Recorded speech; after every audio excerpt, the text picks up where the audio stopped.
Hello, I'm going to provide a tutorial on how to do air-to-air refueling. I'm going to give a sort of disclaimer first on this, that for some reason I'm getting this strange thing where the aircraft is jumping up and down, and I've never had this before. So anyway, the first few things that I'm going to do as a list of recommendations is that with your controls, remove all dead zones in it, because basically that just absolutely ruins the situation whatsoever, and it basically ruins your control of the aircraft. Because you end up over controlling and you can't do small control inputs that would otherwise be beneficial for you. Second thing as well is if you're flying an aircraft where you can change the payload and the stores on it, use something with little stores. In this case, I'm basically flying with only one external fuel tank, and that allows easy throttle control. Other thing as well is set yourself up for an approach. Just go nice and easily into it. Take your time. There's no point just sort of rushing into it really, and just do the absolute tiniest inputs, because ultimately if you do big ones, domino effect is massive and you have to respond with a big one, and doing a precise large movement is difficult, whereas if you do tiny ones, you can pace yourself, take the time that you want with it, and actually you do far less. The biggest thing though out of everything is just doing lots of practice, getting the muscle memory for it. Within a week, a week ago I was doing far worse than I am now, but now I feel significantly more in control than I was back then, and it's just from this sort of experience that I've gathered. I'm barely doing any control inputs in this sort of approach right now, because there's no point in doing so. You're just going to make yourself more out of control.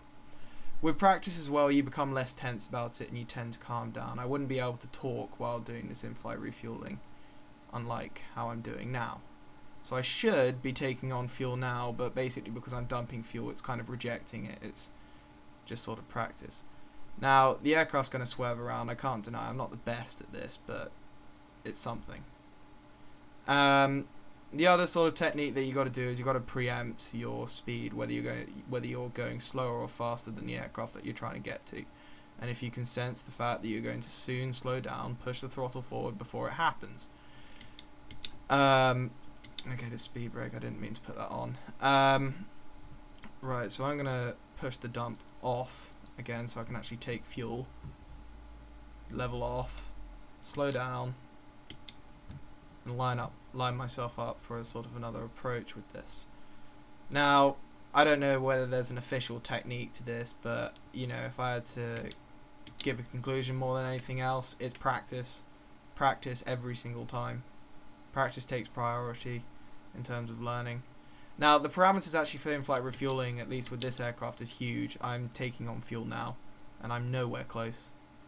It should be noted as well that the perception from the first person to other aircraft, it's not right. So where the probe would look like it would be going into the hose right now is not actually the case.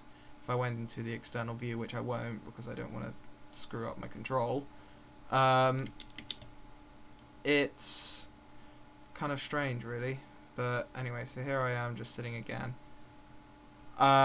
It's quite difficult in Flight Simulator to hold the right place, but you just sort of get better, really. The most difficult aspect I find for me is that when I'm moving the throttle around, I tend to over control on the stick, and that can have a direct consequence.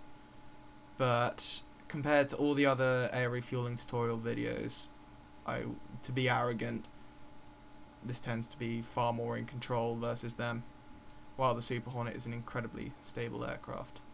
Right, anyway, I think that kind of shows the point for it, and if there's anything I can say is remove the dead zones on it. Formation flying is also a good practice as well. Superhornet's a good aircraft to start on it.